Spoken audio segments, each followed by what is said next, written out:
Ya, Sobat 17, kembali lagi di channel YouTube SMP Negeri 17 Depok. Kali ini kita memasuki sesi diskusi dengan salah satu praktisi pendidikan yaitu Bapak Rizky yang sudah terhubung melalui Zoom. Ya, semoga sudah nampak ya. Oke. Halo Bapak Rizky, Assalamualaikum.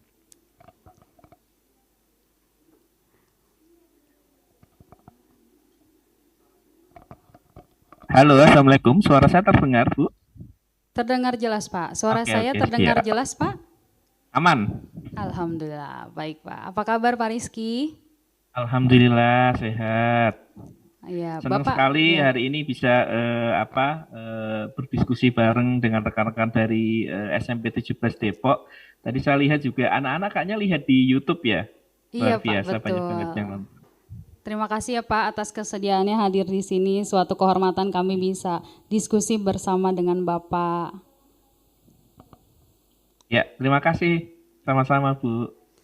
Baik Pak, kalau boleh tahu Pak mengenai Merdeka Belajar yang Ya. sekarang digalakan oleh Menteri Pendidikan ya, mungkin dari tahun lalu seperti itu. Ya. Termasuk Hmm. slogan Hari Pendidikan di tahun ini adalah Hmm. serentak Hmm. bergerak wujudkan Merdeka Belajar seperti itu. Menurut Bapak, apakah kita ini sudah merdeka ataukah kita sudah merdeka tapi seberapa jauh merdeka kita seperti itu Pak dalam kegiatan pembelajaran? Baik. Baik, yang pertama berkaitan dengan Merdeka Belajar ya. Mungkin anak-anak mungkin yang lebih tahu ya. Selama ini bagaimana perasaannya ketika mendapatkan pembelajaran dari guru-guru.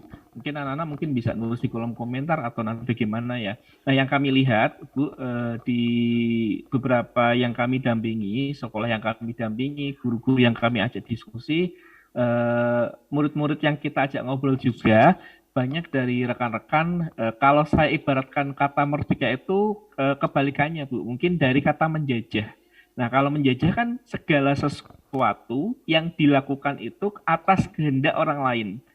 Segala sesuatu yang dilakukan atas perintah orang lain. Kayak penjajah yang ada di di negara kita pada waktu itu, kita melakukan sesuatu memang karena didesak oleh bangsa yang menjajah kita. Nah, seperti itu. Mungkin bisa diibaratkan seperti itu.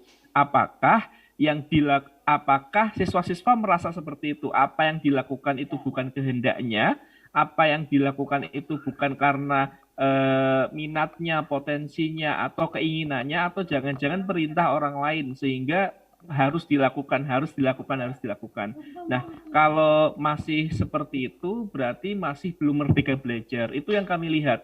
Banyak dari siswa ya ketika belajar itu bukan karena kesadaran diri, Bu, bukan karena sadar bahwa pentingnya belajar, bukan karena senang akan belajar, bukan karena kasmaran belajar, tapi belajar karena dipaksa, ya, diiming-imingi nilai, diiming-imingi ranking, diiming-imingi hukuman. Oh, kalau kamu nggak belajar, nanti nilaimu jelek. Kalau nanti kamu nggak belajar ini, kamu ini gitu. Jadi yang kami lihat seperti itu. Ya, jadi banyak praktek-praktek di lapangan masih belum merdeka belajar. Segala sesuatu yang ada itu masih bukan keinginannya siswa, tidak memfasilitasi apa yang dilakukan oleh siswa, tapi ya yang di lapangan seperti itu yang kami lihat seperti itu, Bu. Yang berikutnya adalah banyak praktek-praktek itu dari segi siswa, dari segi guru juga sama. Banyak guru itu ketika akan belajar ya, belajar meningkatkan kompetensinya itu bukan karena kesadaran, satu karena surat tugas, dua karena adanya sertifikat, ketiga karena adanya uang transport dan lain sebagainya. Nah, itu hal pertama yang bisa dilihat, mungkin itu apakah selama ini eh, belajar itu timbul dari internalnya si siswa, internalnya si guru. Kalau misalnya belajar karena faktor eksternal, belum merdeka menurut kami. Jadi seperti itu apa yang dinamakan merdeka belajar. Jadi keinginan yang muncul dari timbulnya dari diri sendiri. Sehingga PR-nya adalah bagaimana meningkatkan kesadaran siswa untuk belajar, ya. Mungkin menciptakan ekosistem pembelajaran yang menarik, lebih memahami siswa, kemudian lebih memfasilitasi apa yang disukai siswa dan lain sebagainya. Kalau saya lihat di 17 ini, kalau kemarin saya lihat Instagramnya itu luar biasa ya.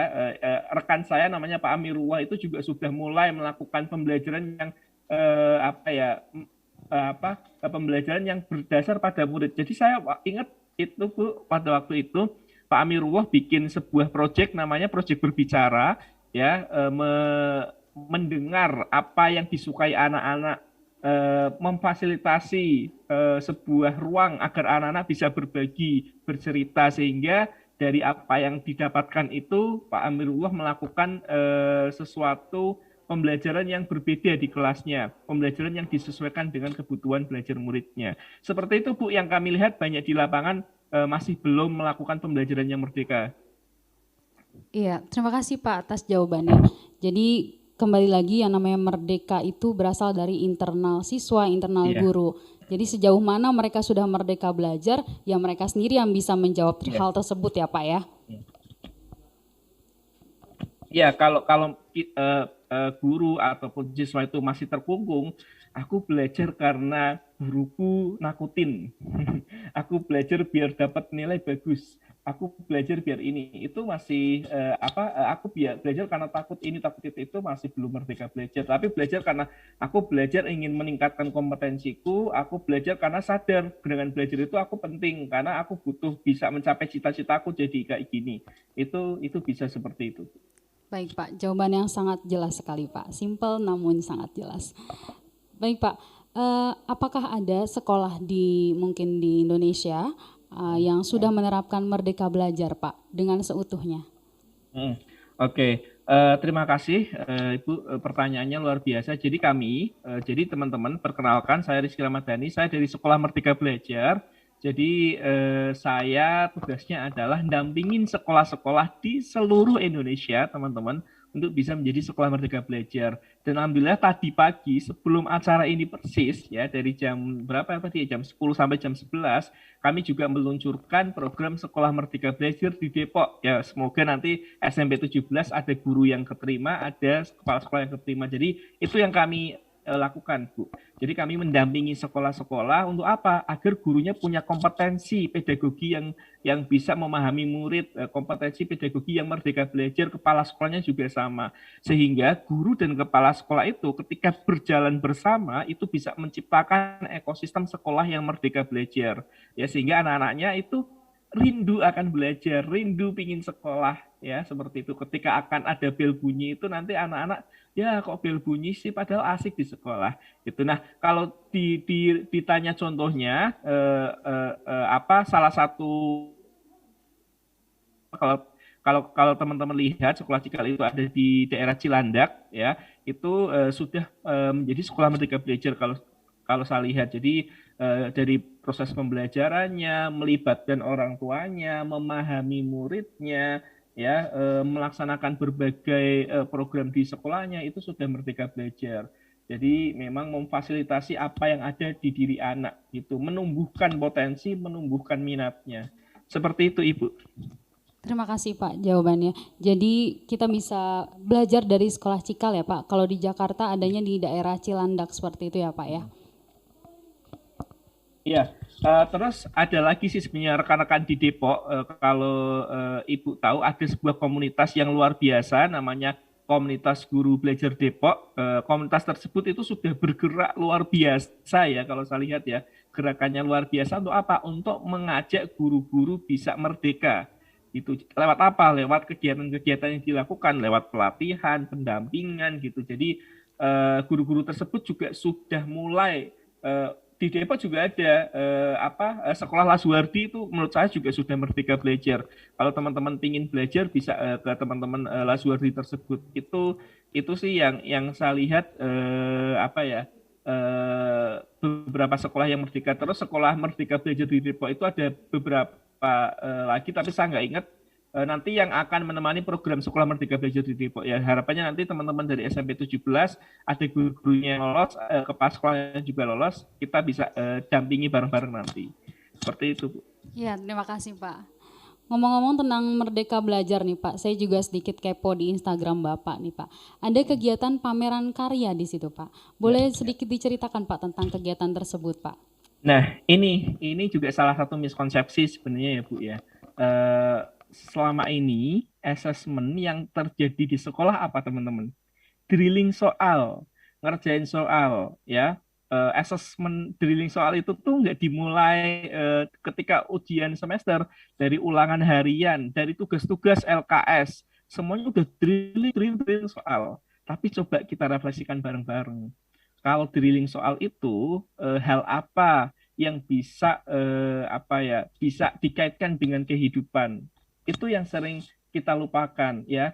Kita sering menjauhkan sekolah itu dengan kehidupan rekan-rekan. Ya salah satunya dengan asesmen yang digunakan. Ya asesmen drilling soal nggak masalah, tapi kalau itu digunakan terus-menerus, ya nggak ada asesmen lain yang lebih beragam, yang bisa lebih membantu apa ya, menumbuhkan kompetensi-kompetensi siswa seperti itu. Nah, yang terjadi di lapangan seperti itu, drilling soal ketika tugas LKS, kemudian drilling soal ketika ulangan harian, drilling soal ketika ulangan tengah semester, lagi nanti terakhir ujian semester, semuanya drilling soal. Ya, dan kita menganggap bahwa siswa yang kompeten adalah yang nilainya bagus. Ya, jadi yang sering kali kita lihat adalah siswa menguasai konten, siswa menguasai siswa menghafalkan apa itu tadi, konten atau materi pembelajaran. Ya, tapi kita lupa bahwa kalau teman-teman ingat di silabus itu ada yang namanya kompetensi dasar. Kita itu ingin menuju sebuah kompetensi-kompetensi tertentu, tapi yang kita tes selalu konten. Coba kita refleksikan bareng-bareng, itu yang kita lihat. Makanya salah satu untuk mengajak guru-guru bisa lebih memfasilitasi kompetensi siswa, salah satunya adalah dengan pameran karya. Dengan pameran karya, siswa itu bisa menghubungkan antar pengetahuan satu dengan pengetahuan yang lainnya, kompetensi satu dengan kompetensi yang lainnya. Salah satu siswa, saya ingat di sekolah kami, sekolah Cikal, namanya Kinan, ya, dia itu bikin pameran karya atau proyek akhirnya itu sebuah lagu, Bu. Lagunya tentang lingkungan. SMP teman-teman, kayak teman-teman, ya. Jadi ulangan semesternya itu nggak ngerjain soal, tapi bikin karya. Karyanya adalah sebuah lagu, ya, yang isinya adalah tentang lingkungan. Nah, ketika bikin lagu itu, dia nggak sekedar bikin lagu, teman-teman, ya, ada prosesnya, ya. Ada prosesnya, menghubungkan antar mapel, wawancara dengan orang, observasi, riset, yang akhirnya dia bikinkan jadi sebuah lirik-lirik kayak gitu. Dan akhirnya tugas akhirnya dia kumpulkan kepada gurunya, yang dari tugas tersebut sebenarnya sudah mewakili banyak kompetensi di banyak mata pelajaran. Nah, kayak gitu.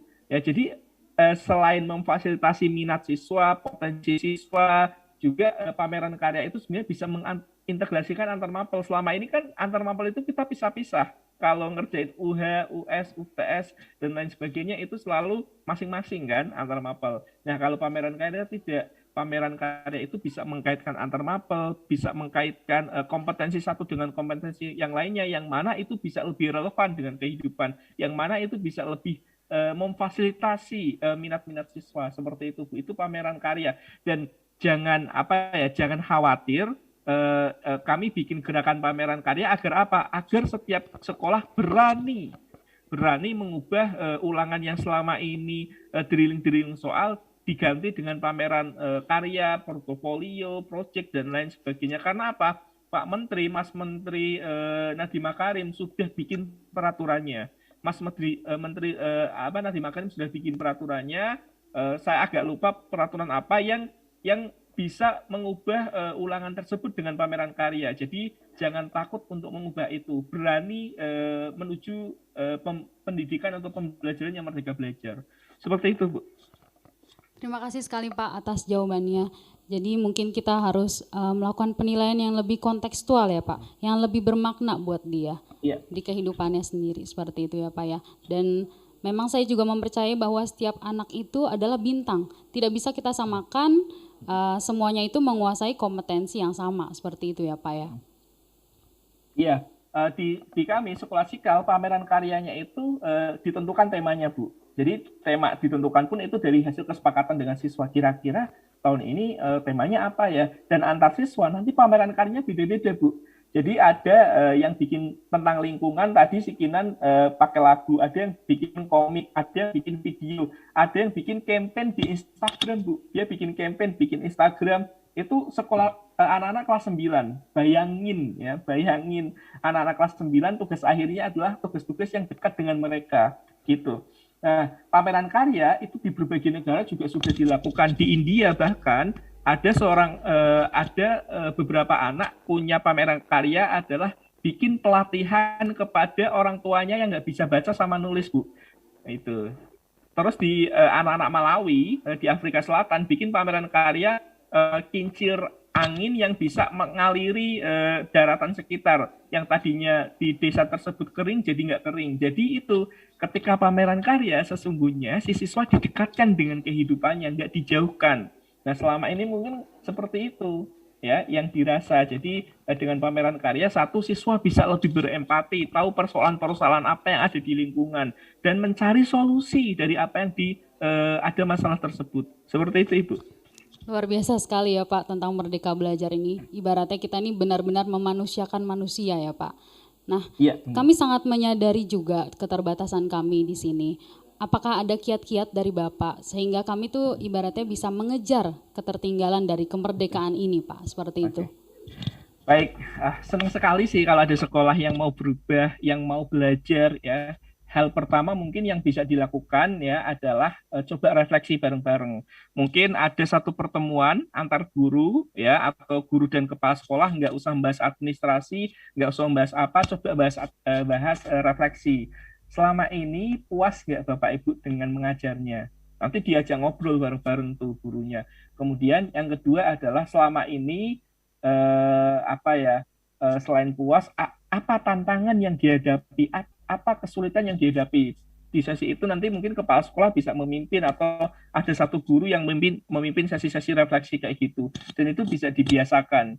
Kemudian nanti saling bercerita satu sama lain, itu satu. Kemudian biasakan rutinkan kebiasaan belajar Bu.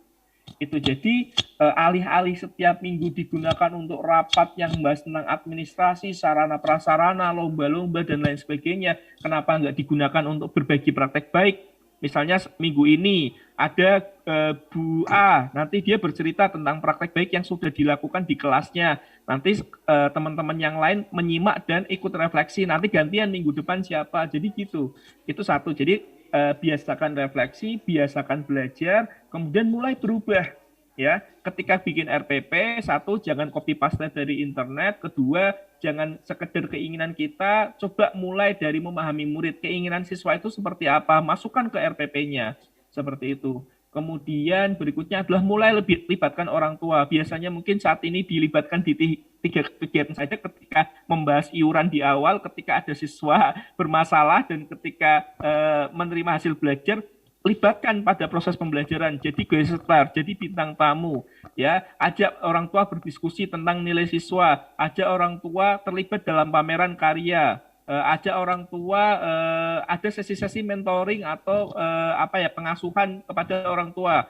Ya, jadi setiap sebulan sekali orang tua diajak ngobrol tentang parenting dan lain sebagainya, itu bisa kayak gitu Bu. Jadi saya yakin kalau itu sering dilakukan dan dirutinkan, itu kegiatan kecil tapi sangat berdampak. Jadi jangan terus mikir kayak gini, belajar itu selalu harus di seminar, belajar itu di workshop yang biasanya di hotel-hotel mewah. Enggak Bapak Ibu, belajar setiap minggu dengan rekan-rekannya ya di sekolah itu malah lebih luar biasa menurut saya. Seperti itu Bu, hal kecil tapi bisa lebih rutin, bisa dilakukan. Luar biasa, terima kasih sekali Pak atas masukannya. Mudah-mudahan kami bisa melangkah sedikit demi sedikit maju untuk mencapai Merdeka Belajar, seperti itu Pak. Baik.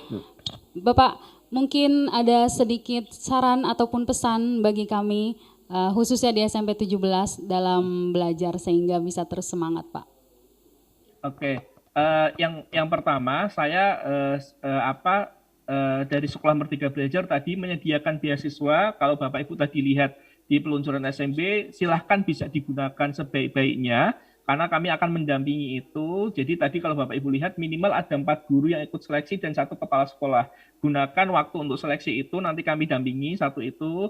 Ya, yang kedua, saya sebagai konten kreator setiap minggu selalu posting berkaitan dengan konten-konten pembelajaran. Teman-teman bisa follow Instagram saya di sini @rizky_rahmat ya. Nanti teman-teman murid-murid juga bisa melihat di situ, bisa follow Instagram saya @rizky_rahmat. Setiap minggu saya memberikan konten-konten edukatif, konten-konten pembelajaran dan pendidikan. Nah, untuk tetap semangat belajar satu ya, jangan hanya belajar saat momen-momen besar gitu. Belajar itu di setiap saat gitu, dan iklim belajar perlu ditumbuhkan di Sobat 17. Jadi antar siswanya bisa diajak nanti saling belajar, antar gurunya setiap minggu bisa saling belajar, siswanya nanti bisa ada sesi-sesi yang menarik kayak gitu, itu bisa. Jadi nggak perlu ada momen-momen belajarnya seperti ini, kayak misalnya Hari Pendidikan, Hari Kartini.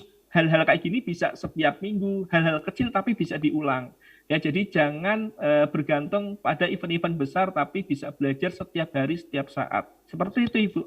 Ya, terima kasih Pak. Mungkin untuk Sobat 17, untuk seluruh siswa dan guru-guru bisa sama-sama kita follow Bapak Rizky Rahmat untuk memberikan inspirasi tentang pembelajaran Merdeka Belajar seperti itu. Pak Rahmat, Pak Rizky Rahmat, maaf.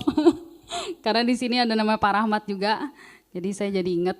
Oke, Pak Rizky Rahmat, kami ucapkan terima kasih banyak atas waktu dan kesediaan Bapak bergabung bersama kami, sharing. Semoga apa yang telah Bapak sampaikan bermanfaat bagi kami, dan kami tidak dapat membalas kebaikan Bapak. Semoga Allah yang membalas dengan kebaikan yang lebih baik ya Pak.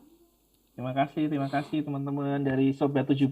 Sukses selalu, senang sekali diundang di kegiatan hari ini. Saya yakin SMPN 17 Depok akan menjadi sekolah yang merdeka belajar. Amin. Dimulai dari hari ini, dimulai dari sekarang, dimulai dari hal yang paling kecil.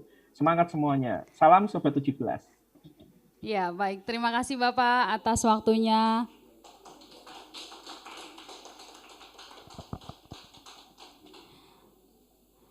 Ya, baik Sobat 17, kita tadi sudah mendengarkan pemaparan dari Bapak Rizky. Semoga apa yang disampaikan bermanfaat untuk kita semua ya. Untuk selanjutnya akan ada sesi diskusi dengan siswa dan juga dengan orang tua murid. Mungkin mohon maaf langsung di Zoom sekarang. Oke, kita akan break dulu sesaat, jangan kemana-mana Sobat 17. Bersama